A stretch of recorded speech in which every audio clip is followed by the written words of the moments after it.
Okay, so we're looking at inverse functions. Inverse functions are something that I hope you've heard of because they were taught in Algebra 2 and in pre-calculus.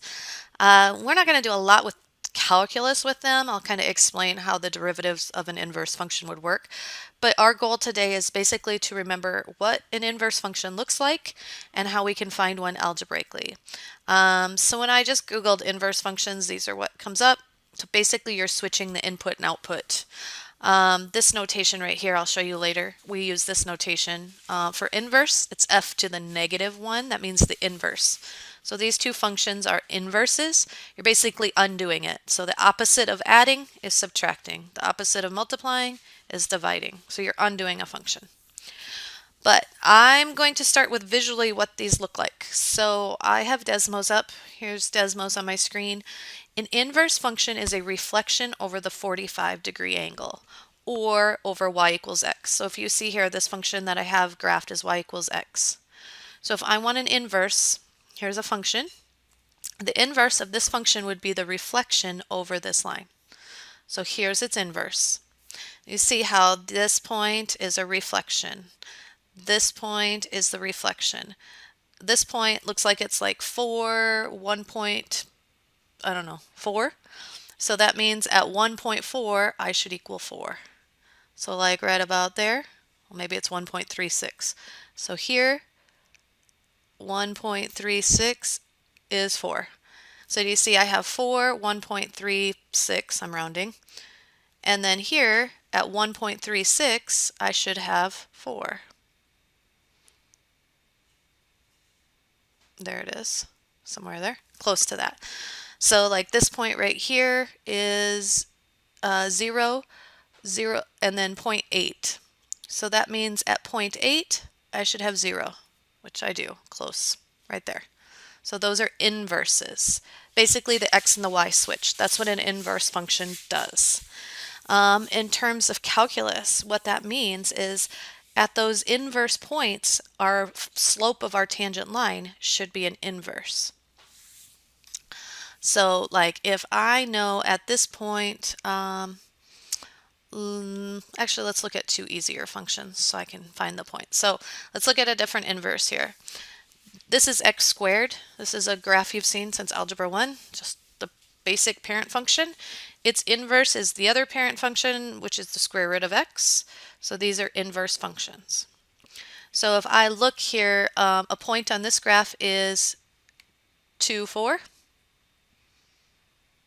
Right? There's 2, 4. That means on this graph, the inverse of this, it should be 4, 2. So this point and 2, 4, these 2 points are inverses. So what that means is if I want the slope of the tangent line at this point, let's say that slope is 1/4 at 4, 2. That means that at the inverse point, which is here, the slope would be the inverse of 1/4, which is 4. So their tangent lines also have inverses. And that's where calculus comes in. There's some other theorems we can do with them. We're not going to, but there are some other theorems when you, like if you take Calc 2, maybe Calc 3, you'll look at them. I don't really remember where they were. Okay, let's look at another parabola. So here's a parabola. It's inverse. If I would subtract 3, multiply by 2, and then take the square root, so here's its inverse because I'm undoing. Its inverse looks like this. So again, if we talk about it's just that reflection and then the slope of the tangent line, so like here, we know that the slope here has to be 0 because it's a horizontal line, the slope of the tangent line. Well, the inverse, 0 does not have an inverse. So the inverse of this point could be right here. That is the inverse of that point, but there isn't a tangent line there because the function's not continuous. Now we could find, this one has a couple of good points. It has this point 1, 2, right there. And the point that is the inverse of 1, 2 would be 2, 1. So these 2 points.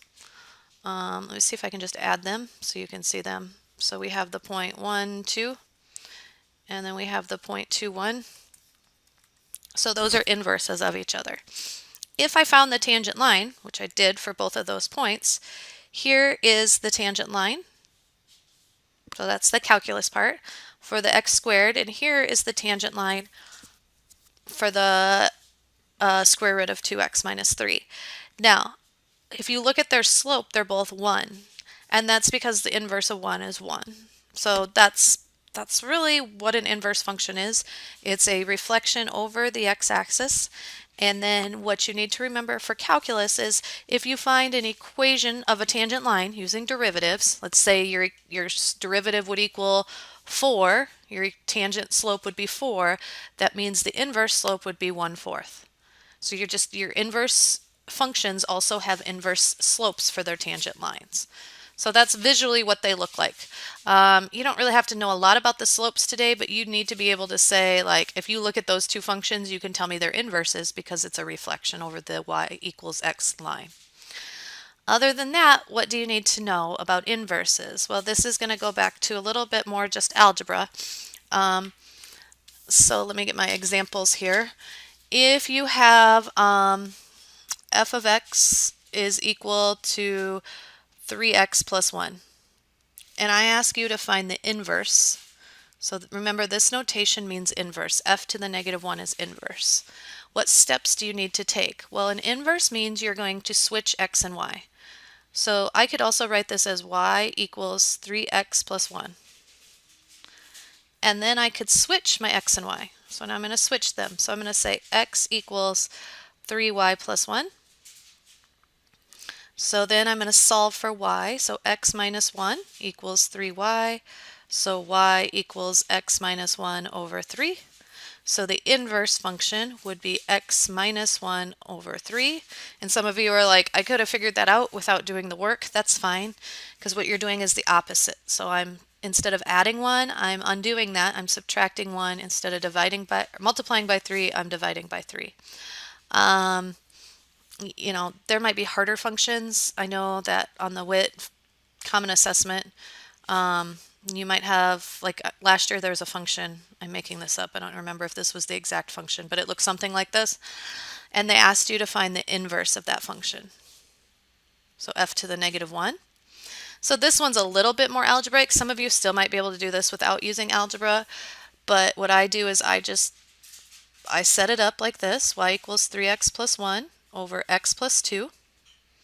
And then I say, well, I'm finding the inverse, so that means I'm switching x and y, so x equals 3y plus 1 over y plus 2. Then I would take x times y plus 2 equals 3y plus 1. Remember, I'm trying to solve for y.